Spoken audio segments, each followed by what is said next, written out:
text is Daniel 12, verses 1 through 3. So it's only 3 verses in Daniel, but we'll see how far can we go. Before we'll go, though, into the verses of Daniel, a few important things just to remind you. We've talked about that, but just to remind you that the book of Daniel actually has 10 chapters.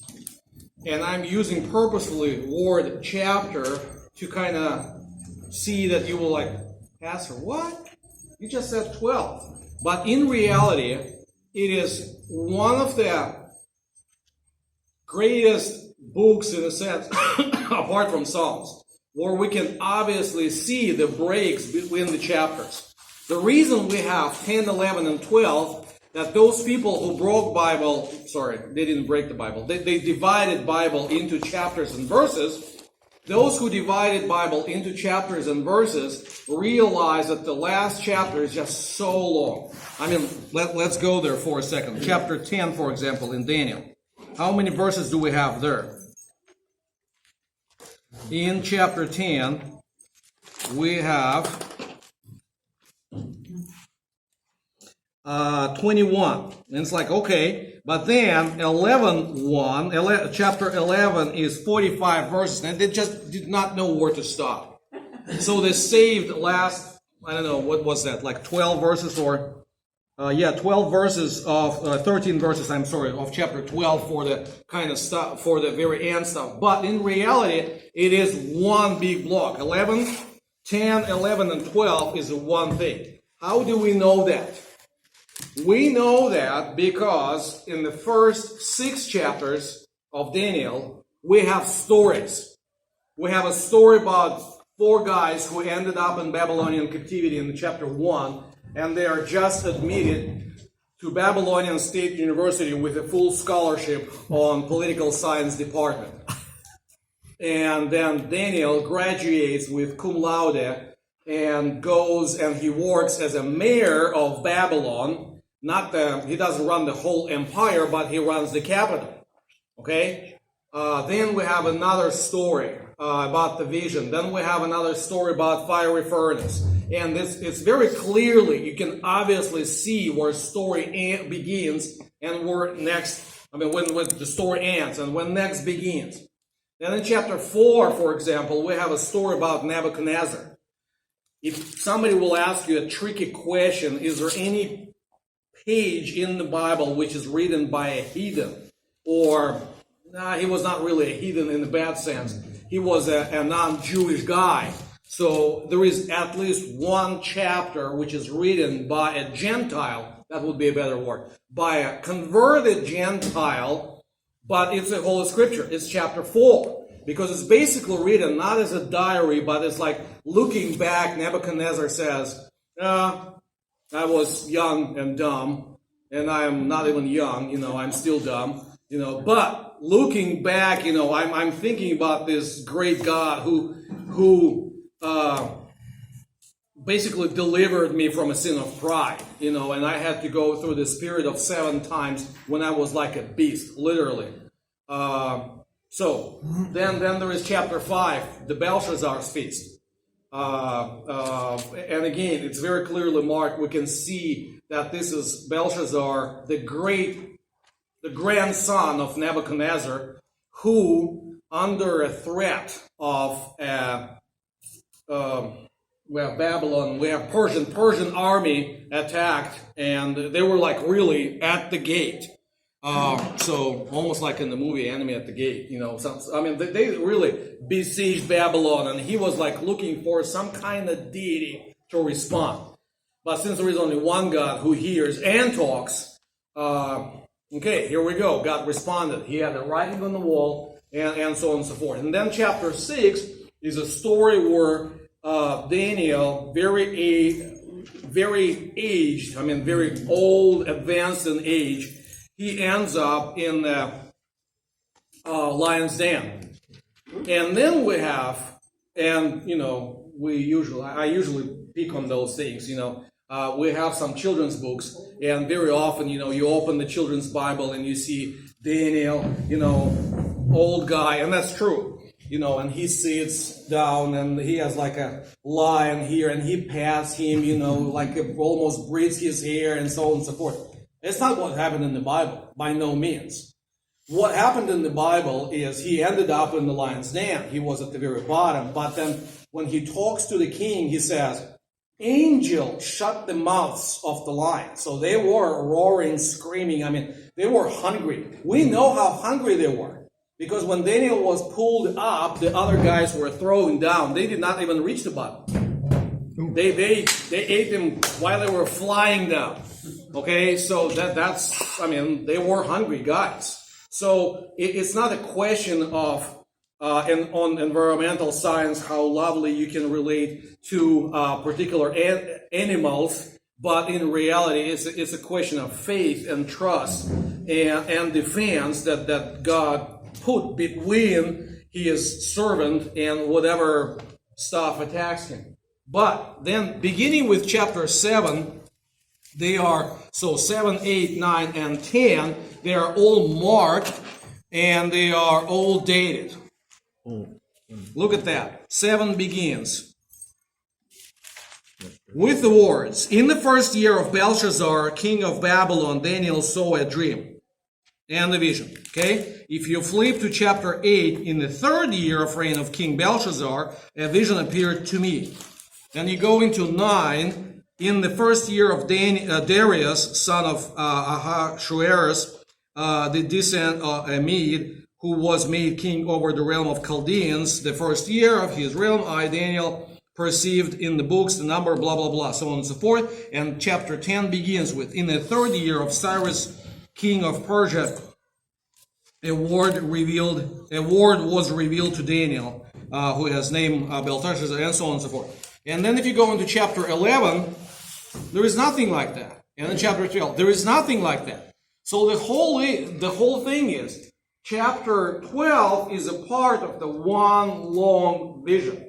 Where actually, we're not going to do this today. Maybe one day we'll have maybe we can come up with some kind of seminar on biblical typology. But what happens is Daniel was given the information basically of how history will unfold within the next 400 years.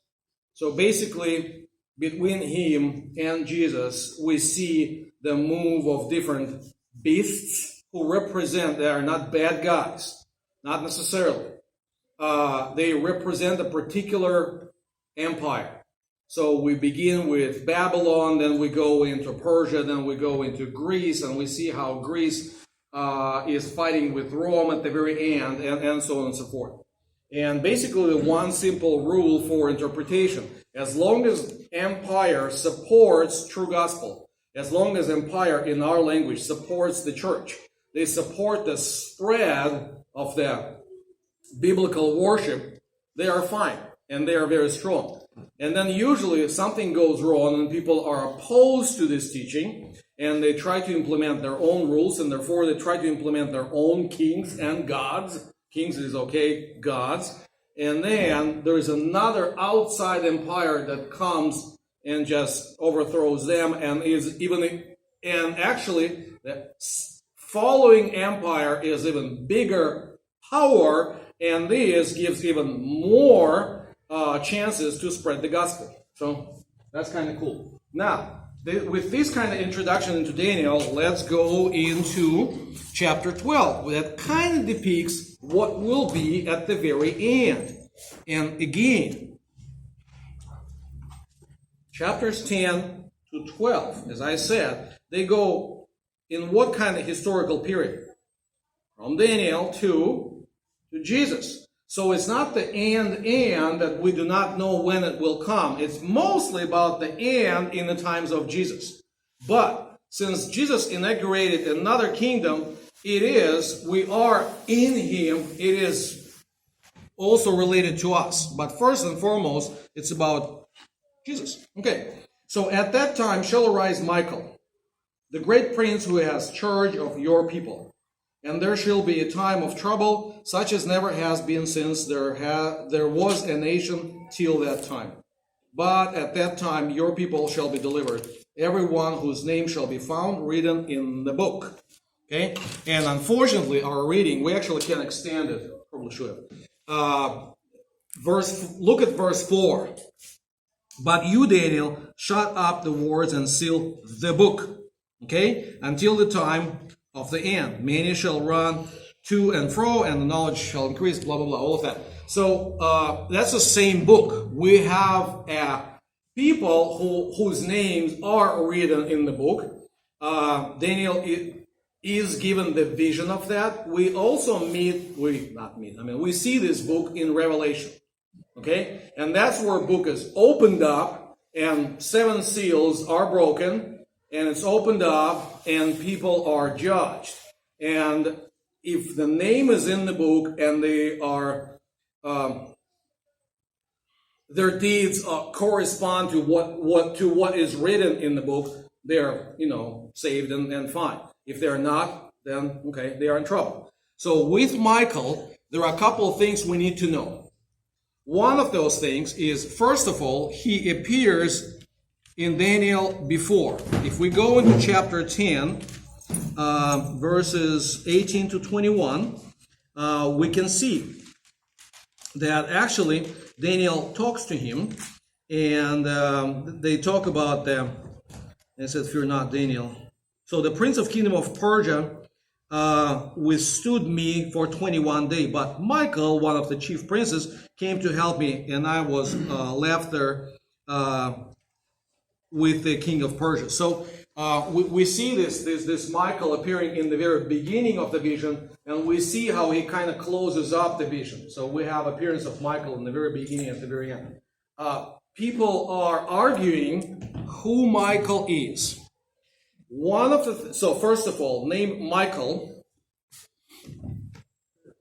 Okay.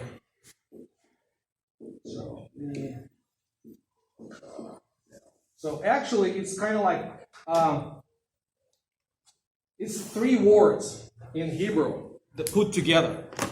So let's do it this way. No, not really. So who? This is going to be who. Okay. He is kind of like a comparison, like. And El, anybody knows what El stands for? Okay, God. Like Elohim, okay? So his name is, we can read it either as a question, who is like God? Like means there is nobody like God. Or that's the guy who is like God. So that led to different interpretations, and some, we have in letter or in the book of Jude, he is presented as an archangel. Usually we talk about 3 archangels, or at least 2, but in reality, Bible speaks only about 1. Gabriel, as usually people say, what about Gabriel? Okay, if you can find me a passage in the Bible where Gabriel is addressed as an archangel, I'll be very happy, but I couldn't find one. Maybe I have a corrupt version of the Bible, but that's a different story. Okay? So in reality, we have only one guy who is archangel, who is above all angels. Therefore, we can come up with 2 different interpretations. One interpretation is he is created, I will use that purposefully, created creature, but he is, so we have God, and then we have like angelic CEO, and that's Michael. Okay? Can be. Or we can think of Michael, who is like God, as actually an Old Testament representation of the second person of the Trinity. So he is the one who appears, and he is above all angels. He is not created, okay? He is archangel in a sense that he leads angelic hosts. And both views have their own strength. Both views have their own challenges. This is more in line with historical theology. Church usually sees Michael as a separate entity from God, as the one who is angelic only. But if you go into, for example, book of Joshua, where Joshua sees a guy, and what do we hear from him? I'm the one who runs angelic hosts, angelic army. Okay? So, we probably don't know until we see Jesus face to face, and then we'll say, how many passports do you have? One for Jesus and one for Michael, whatever. So that's just an interesting thought to figure out. But in any hand, in Daniel, Michael is the one who defends the people of God. I was kind of hesitant to say Israel because we do not have Israel as a country, and we do not have, even Israel as a nation is not really, in Daniel, does not really would be the right word. So he defends people of God. The problem is that they will end up in the very serious problems. And if we believe that Daniel 12 is about the time of Jesus, we have no problem to see that. In our gospel text today, that's what Jesus predicts. You guys, because you will follow me and you will confess my name, you will be thrown out of synagogues. Fathers will be against their children, children will be against their fathers, and brothers will be against brothers. So within the realm of national unity of Israelites, there will be a very serious split on the basis of how people understand the figure of Jesus. Some people will see, as we see him, as the Messiah, and some people will see that he is not Messiah, and for that confession, they would be ready to put others to death. Okay? So there will be a trouble like nothing else happened before. And that's true. But, verse 2, many of those who sleep in the dust of earth shall awake, some to everlasting life, and some to shame and everlasting contempt.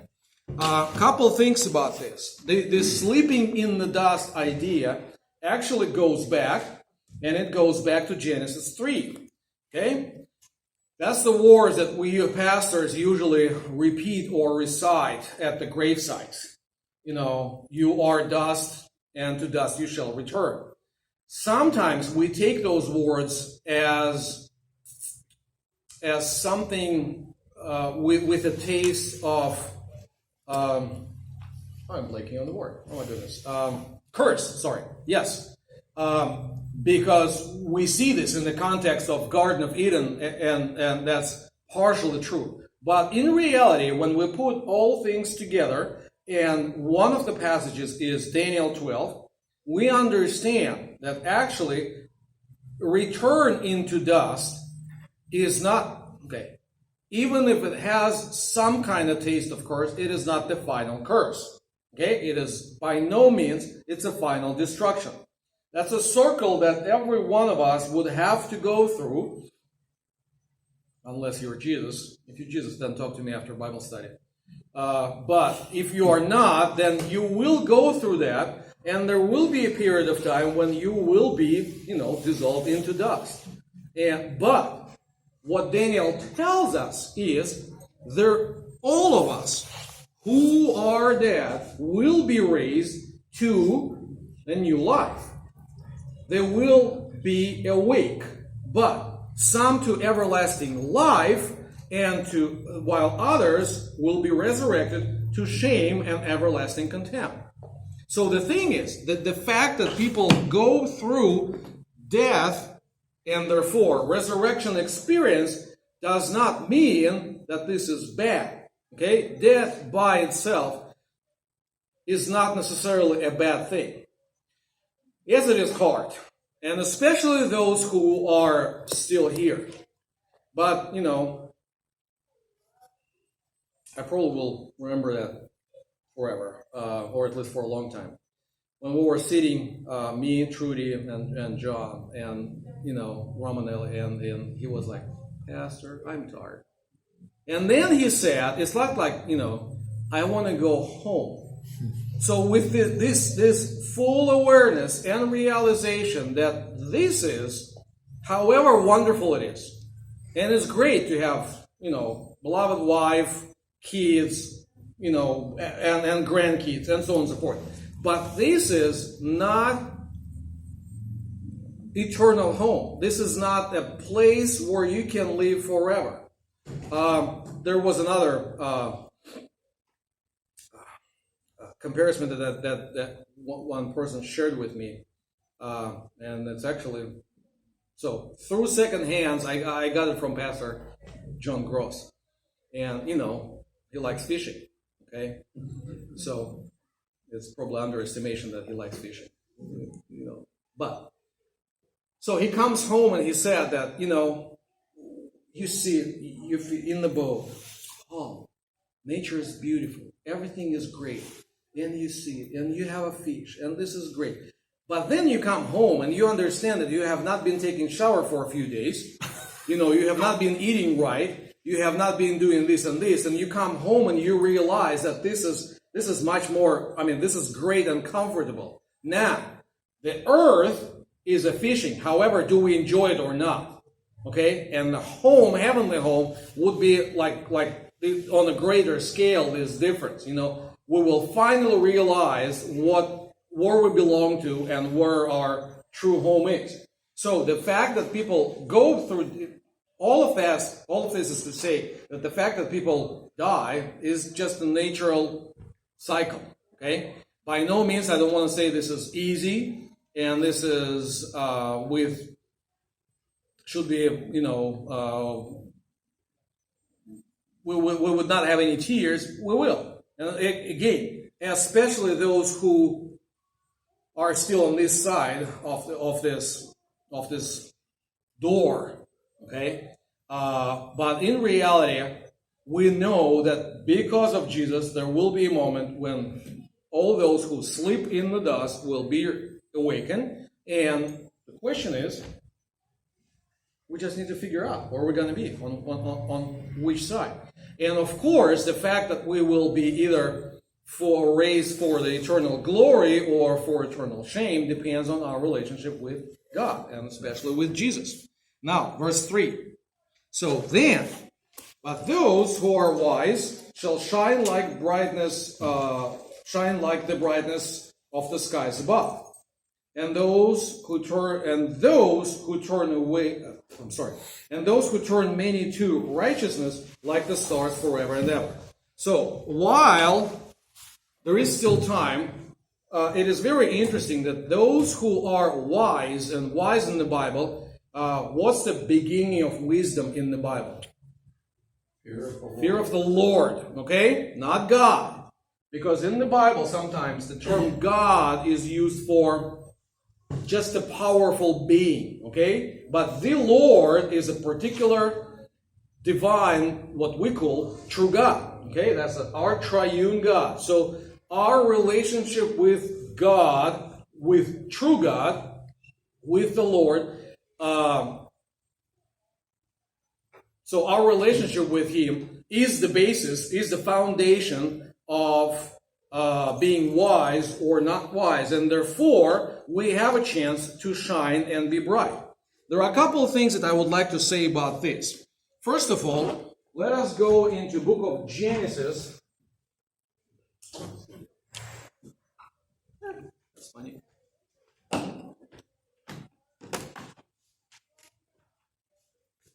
So we'll go into the book of Genesis 1, verses 14 to 16. And this is our fourth day of creation. And in the fourth day of creation, God placed the lights in the firmament. So let there be lights in the expanse of heaven to separate the day from the night. And let them be for signs and for seasons and for days and for years. And let them be lights in the expanse of heaven to give light upon the earth. And it was so. And God made two great lights, the greater light to rule the day and the lesser light to rule the night, and the stars. And, okay, sorry, we'll extend it a little bit more. And God set them in expanse of heaven to give light on earth, to rule over the day and over the night, and to separate light from the darkness. And God said, it was good. And there was evening and there was morning, day 4. So there are a few things that are given for lights to do. There are things that, first of all, they give light, and therefore they separate light from the darkness. They give knowledge for what is the day, what is the night, what is the month, and what is the year. And as you know, in the biblical days, the months were lunar, and the years were, regardless of that, they were solar. So it was a combination of lunar and solar calendar. But there is one important word that I want you to pay attention to. Verse 18 begins that, okay, and God set them in the expanse of heaven to give light on the earth and to rule over the day and over the night. So lights are rulers, okay? And therefore, when Bible compares human beings with lights, that's kind of a sign of being a ruler. And that's what we find in Genesis. Now let's jump into Genesis 15, where God makes the covenant with Abraham.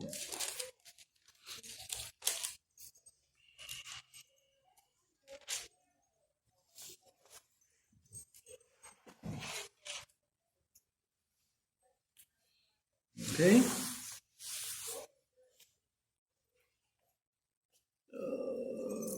I didn't put the verse. Okay. So,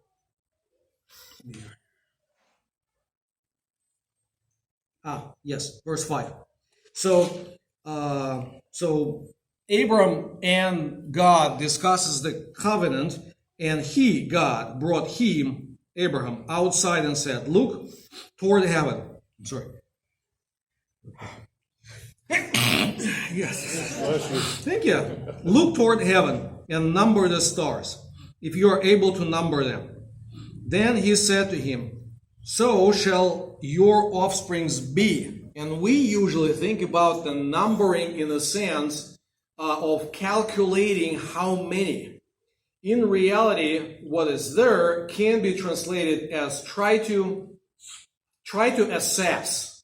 Okay? If you can't assess stars, because in reality, if you look in heaven, and especially in our place, we do not have as many clouds, in the night, so you can't. If you do not have any telescopes, if you do not have anything, you can count about 6,000 stars, 6,000, heavenly objects. So if God tells him that's how many kids you will have, for one Abraham, it's kind of cool, but in reality, if you think about eternal covenant and generation after generation, 6,000 descendants doesn't really look much. So what he talks here about is not the quantity of children, but quality. They will shine, they will reflect God's light, and they will be able, as we see in Daniel, they will be as so wise like stars, and therefore they will rule people. They will be able to bring others to true understanding. So with this in mind, let's jump back to Daniel and kind of reread those verses again and see what we get out of them. Okay. Those who are wise shall shine like brightness in the sky above. Okay, so they will guide, they will be able to give light, to other people. And those who turn many to righteousness, they will be like the stars forever and ever.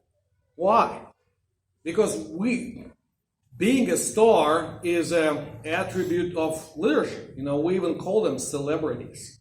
Okay, and people try to, we don't do it, not many people here in the church do that, but what people look for, what this star did, how she dressed up, how he did this, and how he, and so on and so forth. And people copy or model their lives in variety of degrees and areas in accordance to some of the stars. Okay? It not necessarily should be a Hollywood stars in the very narrow sense of the word, but we all have somebody who influenced us. You know, I had a few teachers that I hope I would be at least close to where they used to be, you know, in the sense of knowledge, in the sense of bringing, you know, biblical knowledge to other people. I'm sure you had your own people who you want to reflect in your life. But most importantly, what we need to understand is all what we have in Daniel is a reflection of God's grace and God's righteousness in our life, so we can reflect it to others. Okay? And that's the most important part. Okay. Questions or comments?